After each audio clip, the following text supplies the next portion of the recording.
Data report has it that one person dies every 40 seconds from suicide.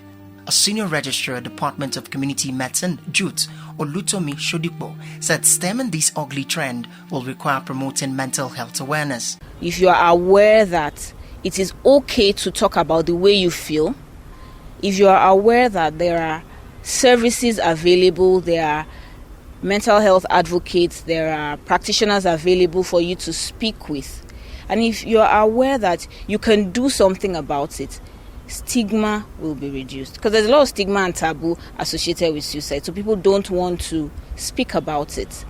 Families should be made aware.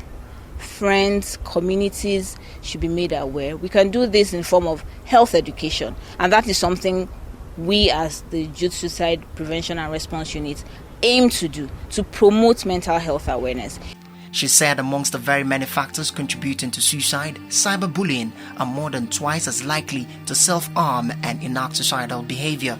There is no censorship. Parents don't censor, the amount of time their children spend on the internet, and this encourages cyberbullying. There are websites that encourage people to commit suicide, and these sites don't have any sort of censorship. So it's the society we live in today encourages a lot of lack of social interrelationships, lack of interpersonal relationships. People have lost a lot of empathy, and that encourages cyberbullying. And so that has increased the suicide rates we find amongst the youth especially.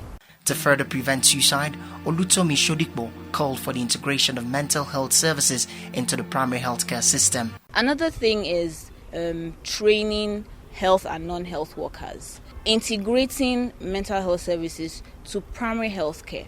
Primary health care is available to everyone, is healthcare that should be accessible to everyone.